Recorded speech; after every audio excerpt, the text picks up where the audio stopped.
Bueno, muchos saludos a todo el mundo y gracias a las oraciones de varios de la semana pasada que yo tuve en Buenos Aires y hice un viaje que debía hace ya un par de años porque yo de más joven, yo estuve en Buenos Aires, estuve viviendo 2 años en Buenos Aires, soltera, jovencita, y hay una familia ahí que son re especiales para mí porque llegaron a ser como mi familia adoptada, que ellos abrieron su casa, sus corazones, y yo estoy para siempre agradecido. Y bueno, les debí una visita hace muchos años y fui, y de verdad me llenó el corazón, era de bendición para mí. Y bueno, yo espero que podía haber sido bendición para ellos también.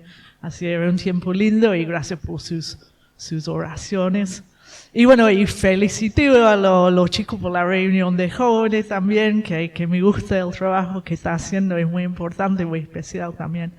Así, gracias, felicitaciones a todo el mundo. Bueno, y que siga así, ¿no? Que siga así. Sí, sí. Bueno, yo, imagen es de un ojero negro, ¿no? Pero elegí así porque yo creo que en esa vida todos hemos tenido momentos en la vida en donde hubiésemos preferido no estar. Y yo creo que un lugar donde no quería estar sería un tipo ojero negro. ¿Sí? Si pudiera elegir, quisiera estar en cualquier lugar menos eso, en cualquier situación menos eso, haciendo cualquier cosa menos eso. Y sabemos también que a veces hay situaciones que vienen repentinamente y causan que la vida se da vuelta así de un momento a otro. Y hoy vamos a leer una historia en la Biblia de una situación así en la vida de los discípulos de Jesús. Así, si tienen Biblia, pueden buscar, estoy en San Marcos capítulo 4, y si no, va a aparecer en la pantalla también. Estoy en San Marcos capítulo 4, y es la última historia del capítulo, de versículo 35. Ya, más rápido que yo.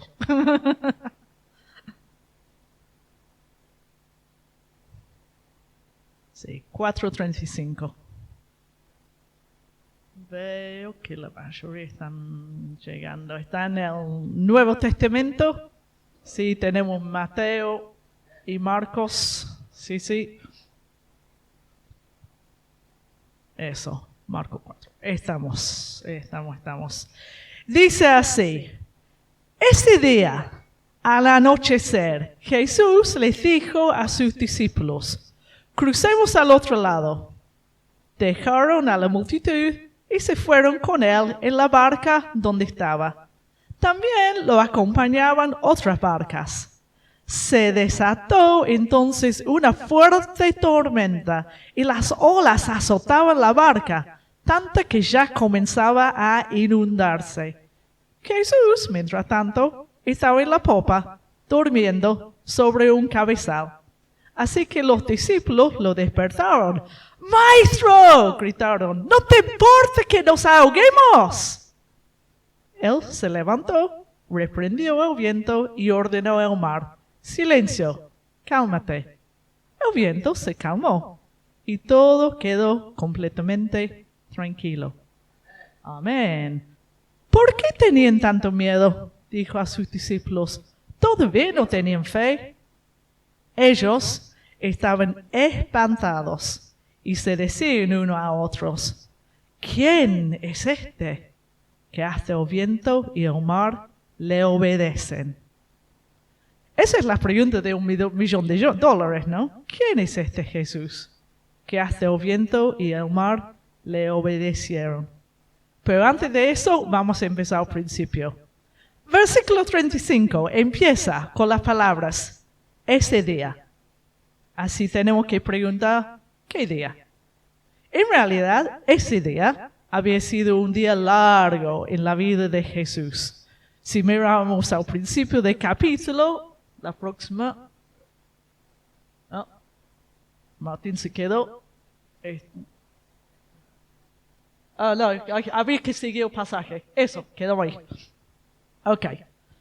Entonces, dice, versículo 1, que comenzó Jesús a enseñar a la orilla del lago.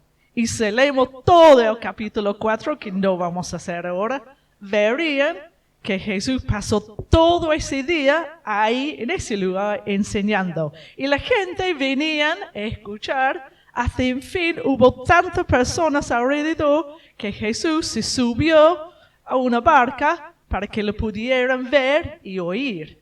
Y él les enseñaba acerca de Dios y su reino hasta que llegó el atardecer, el versículo 35, y ahí dijo, bueno, eso es todo por hoy, ya nos vamos.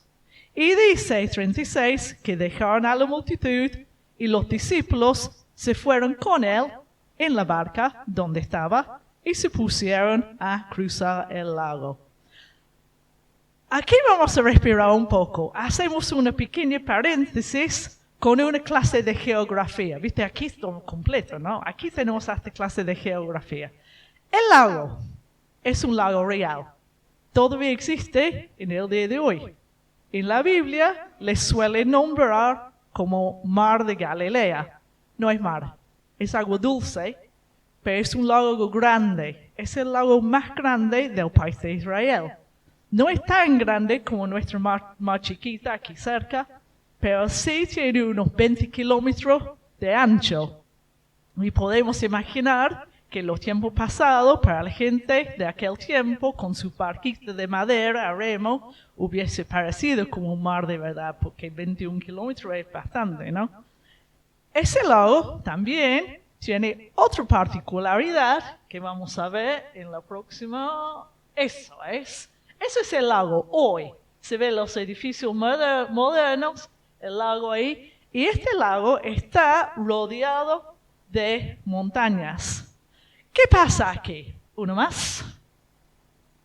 Ok, quedamos aquí. Imaginamos las montañas, el lago, la masa de aire que mueve. Viene la masa de aire, sube la montaña, se enfría, empieza a descender hacia el lago. Mientras hay otra masa de aire que está ahí arriba del lago, donde está relativamente más caliente. Se sube el aire más caliente, se baja el aire fría, en el medio se chocan y causan unas tormentas fantásticas, ¿sí? Y la próxima foto es una foto moderna de un hombre de ese mismo lago parado ahí al lado y se ve la ola que ya llega ahí se ve que tapa todo, ¿sí? Este es una foto moderna, el día de hoy sigue con esa particularidad de la tormenta causada por esa montaña alrededor del lago.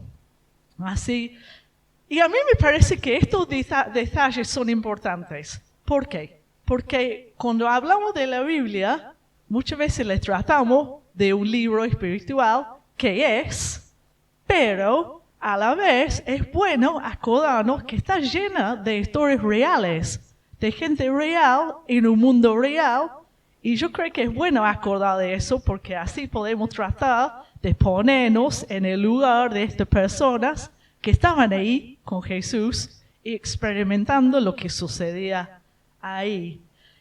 Entonces, volvemos a la historia, una más, así ya volvemos a la Biblia, los tiempos de Jesús. Tenemos a Jesús después de su día largo, que por ahora por fin pudo descansar y se encuentra durmiendo en paz en la parte de atrás de la barca, que es la popa.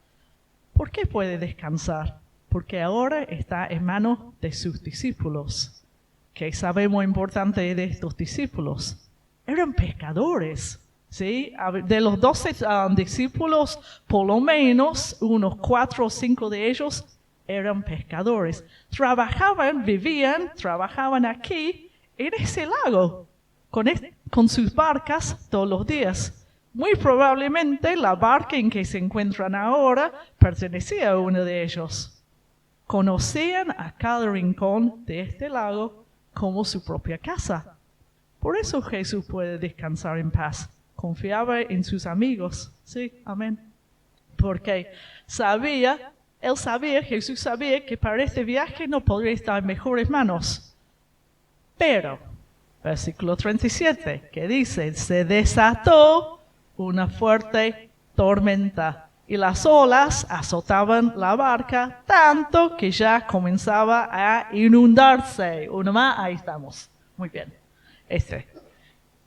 Y yo creo que tenía que haber sido la tormenta como para terminar con toda tormenta, porque ya dijimos, estos hombres eran pescadores, ¿sí? Ellos no son como tú y yo que vamos de vacaciones y alquilamos un botecito a remo y a la primera olita ya vamos entrando en pánico para poder salir. No, estos eran pescadores, estos eran hombres que vivían ahí, sabían manejar sus barcas y había vivido 1000 tormentas en este mismo lago.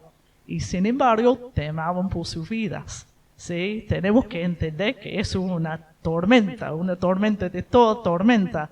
Y este momento para estos pescadores, yo creo que hubiese sido el momento en que quisieron salir huyendo, si pudiera, para estar en cualquier lugar menos esto, haciendo cualquier cosa menos esto. Pero no tuvieron más opción que tratar de remarla como puedan. ¿Sí? Nosotros aquí hoy vivimos lejos del mar, no somos pescadores y no salimos en barca, pero sí yo creo que todos conocemos otra clase de tormentas en nuestras vidas.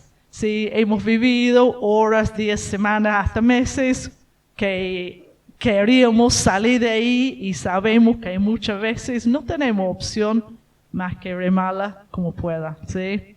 Y yo sé que existe creyentes que a veces te quieren enseñar porque piensan que si somos creyentes, si hacemos todo un ABC de cristianismo correcto, eso va a garantizar que estamos exentos de pasar por las tormentas y así tendremos vidas lindas y fáciles donde todo va a funcionar así. Con la próxima. Martín. Ahí está, así. Pero, en un mundo real, aquí vemos a los seguidores más cercanos de Jesús. Estos discípulos eran la gente que andaban con él todos los días y sin embargo estaban remando como pueda en medio de la tormenta, aún teniendo a Jesús con ellos en la barca. Y es así, ¿no? Somos personas reales y vivimos en el mundo real, aún siendo creyentes. Y este mundo real es hermoso. Tenemos muchas de bendiciones que contamos testimonio, pero a la vez a todos nos toca vivir capítulos que son más tormenta que playa. Así, la próxima, así, ¿sí? Que nos gustaría estar en la playa, pero muchas veces nos encontramos ahí en la tormenta, ¿sí? Porque a todos nos pasan momentos que no hubiésemos elegido y tenemos que remarlos igual. Y en ese momento tan desesperado, alguien se acordó de Jesús. Acordamos que en este momento a Jesús se encontraba durmiendo, así pasamos a la próxima, eso, muy bien, perfecto. Así dice, versículo 8, los discípulos lo despertaron. Paramos un minuto aquí, en ese momento, con los discípulos que fueron a despertar a Jesús. Primero, pregunto, ¿qué esperaban estos discípulos de Jesús? De forma humana, ellos eran los pescadores y él un carpintero. Si ellos no pudieron contra la tormenta, ¿qué iba a aportar un carpintero? Como mucho, tal vez iba a poder agarrar un remo. De otra forma, de forma espiritual, estamos recién en el capítulo 4 del Evangelio de San Marcos, y si después quieren leer, podemos leer la historia de los 3 capítulos anteriores. Y si bien hasta ahí Jesús había hecho varios milagros, pero todos los milagros hasta ahora en San Marcos son de sanar a personas. De hecho, dice que Jesús sanó a muchas personas con diferentes enfermedades, hasta personas poseídas, pero ahora estamos en una tormenta. Eso es algo diferente. Hasta ahora, los milagros de Jesús eran parecidos a los que podían haber hecho un curandero, un cacique de aquel tiempo, de curar a alguien, a una persona. ¿Qué iba a poder hacer Jesús frente a todo el poder y la fuerza de una tormenta? Yo creo que es muy probable ni siquiera los mismos discípulos tenían claro lo que esperaban de Jesús. Sin embargo, veo que estos pescadores de alguna forma sabían que su única esperanza estaba ahí, con este Jesús durmiendo en la popa de la barca. Y eso, gente, es la fe, ¿sí? Es la fe en su forma más cruda, más sencilla, pero también más honesta. Que en medio de la tormenta, con las olas que amenazaban con hundir la barca, confiaban que Jesús iba a hacer algo, aunque ni sabían qué ni cómo, pero su fe estaba puesta ahí. Amén. Otra observación para los que hace rato somos creyentes. Yo creo que todos que tenemos un par de años en la iglesia habremos escuchado de una enseñanza como cómo deberíamos orar, o si después quieren buscar en internet pueden descubrir miles de enseñanzas sobre la oración, sobre los 4 pasos, 5 pasos, 7 pasos para orar, para que Dios te escuche, o cómo orar para conseguir tu milagro. Yo ahora les voy a asegurar que ninguna de estos miles de enseñanzas va a usar ese modelo como la forma en que los discípulos se acercaban a Jesús aquí. ¡Maestro! ¿No te importa que nos ahoguemos? Fantástica un modelo de oración, ¿no? Es un grito, una acusación, brusco, bastante prepo, casi violento. De hecho, yo creo que si a mí me acerque uno de mis hijos para pedirme algo así de esta manera, muy probable le voy a mandar freír churros. Pero se ve que Jesús es más compasivo que nosotros. Porque Él toma este grito de miedo, de duda, de prepo, de abandono y le recibe como oración, ¿sí? Le recibe con compasión, ¿sí? Y Él responde inmediatamente con la respuesta, con el milagro. Y uno más. Ahí está, barro. Ahí viene. Fíjense también que el milagro es completo. No dice que las olas se bajaban un chiquito para que los discípulos pudieran llegar renegando hasta la orilla. No, el clima se cambió por total. ¿Sí? O sea, esta tormenta, para acabar con todas las tormentas, se reemplaza por total con la calma completa. Y todo quedó, dice, completamente tranquilo, como si la tormenta ni hubiese existido. Amén. Jesús se muestra más fuerte que la tormenta. Hay algo aquí que me llama atención como una pequeña paréntesis. Estas 2 palabras de Jesús. Silencio, cálmate. En primer lugar, primero me hace acordar de la historia de la creación que está en las primeras hojas de la Biblia, en Génesis, después si le quieren leer, en donde Dios crea todo el mundo, también con unas pocas palabras. Justo me dijo Lucas hoy en la mañana que existe la luz. ¿Y qué pasa? La luz llega a existir.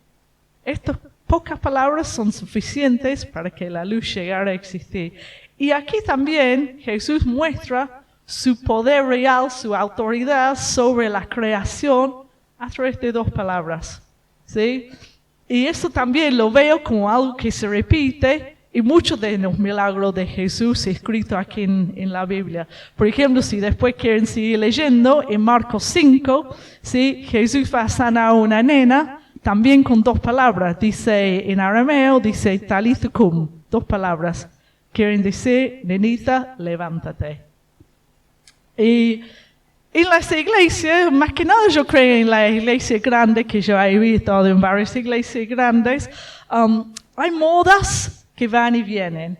Y en los últimos años se puso de moda de nuevo en las iglesias más grandes, más fuertes, la idea de hacer las cosas con autoridad. predicamos con autoridad, oramos con autoridad, hacemos cualquier cosa con autoridad.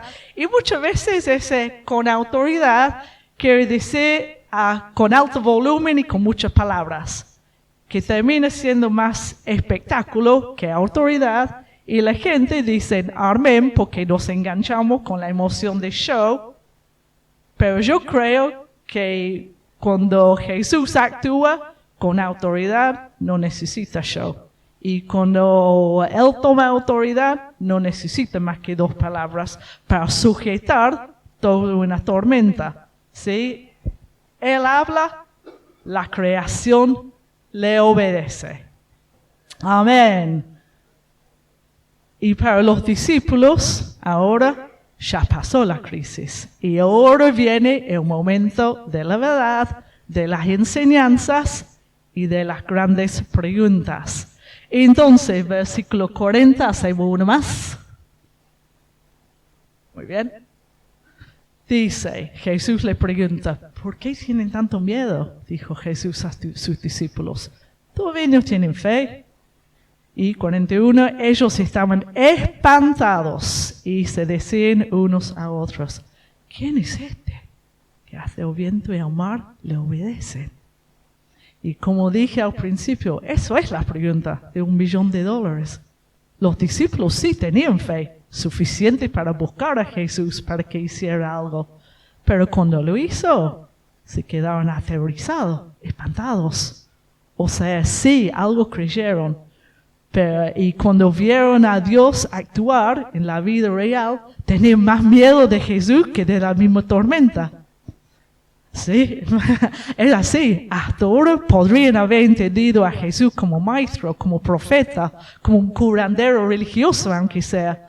Pero ahora tienen que enfrentarse con esa realidad que este Jesús tiene poder hasta sobre toda la creación. Amén. Es la autoridad de toda autoridad, más grande, más majestuoso que cualquier cosa que podrían haber imaginado.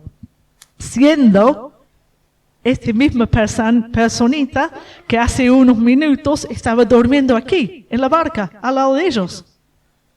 ¿Cómo podrían responder eso? Y nosotros, ¿cómo respondemos a eso? ¿Sí? Nosotros que nos gusta tener una lección clave de unos 3 pasos para domesticar a Dios para que cumpla con nuestros deseos. ¿Cómo podemos responder a este Dios infinitísimo que tiene el poder para sujetar cada tormenta a su voluntad? Y yo creo que con razón los discípulos preguntaron, ¿quién es este que hace el viento y el mar le obedecen? Y a mí me parece que también es una pregunta para nosotros, pero también es una pregunta que tenemos que volver a preguntarnos, ¿sí? Muchas veces a lo largo de nuestro camino con Él. ¿Quién es Jesús? ¿Quién es Jesús para mí? ¿Quién es Jesús? Y como los discípulos en el barco, vamos a encontrar fe también, pero también a veces va a estar mezclado con miedo. Y vamos a creer, y a la vez vamos a dudar, porque es así. Y a veces nuestra búsqueda de Dios va a parecer más como una acusación, un grito de miedo, que una oración. ¿Quién es Jesús? Yo creo que tenemos una pista clave aquí, al principio de esta historia, aunque no le prestamos atención en el momento. ¿Cuáles son las primeras palabras de Jesús? En versículo 35, si hacemos el último diapositivo, ahí está, eso es el último. Sí, versículo 35 dice, ese día al anochecer Jesús les dijo a sus discípulos, crucemos al otro lado. Crucemos al otro lado, otra vez 4 palabras. También sin consigna de pregunta. Crucemos al otro lado, porque eso es exactamente lo que va a suceder. Jesús ha decidido que va al otro lado y que con Jesús en la barca, si Jesús dice, van a llegar al otro lado. ¿Sí? Cruzamos al otro lado, vamos a llegar al otro lado. No hay duda ahí. Eso es exactamente lo que sucede. Porque Jesús dice que sí. Porque sus palabras son confiables. Amén. Y ese no quiere decir que no vamos a tener miedo. Y tampoco quiere decir que no va a haber tormentas en el medio o que nunca nos vamos a faltar la fe. Porque sabemos que todos estamos caminando como pueda con la fe que tenemos en las situaciones en donde nos toca. Y muchas veces sabemos y sentimos que todo es precario. Aun cuando parece que tenemos todo bajo nuestro control, solamente es un segundo, un acontecimiento para cambiar todo. Y ahí en la tormenta descubrimos hasta dónde llega nuestra fe de verdad. Pero también a la vez vamos a descubrir que este Dios, a quien hasta el mismo viento y mar obedecen, también escucha el grito de sus hijos. Tiene compasión, responde al clamor, aun cuando el grito viene de nuestra desesperación y suena como una acusación, porque estamos en la última de nuestras fuerzas en medio de una tormenta. Sabemos también que cuando Jesús llega al otro lado, tampoco abandona a sus discípulos, porque todavía tiene más para que ellos aprendan y experimenten. Y ellos, a su vez, van a seguir subiendo a otros barcos con Jesús, mientras continuando siguiendo a Él y continúan creciendo en su comprensión de quién es este Jesús. ¿Quién es este Jesús? ¿Quién es Jesús? Él es a la vez a quien el viento y las olas de mar obedecen. También es Él quien a cada uno de nosotros nos invita con Él. Crucemos al otro lado. Amén.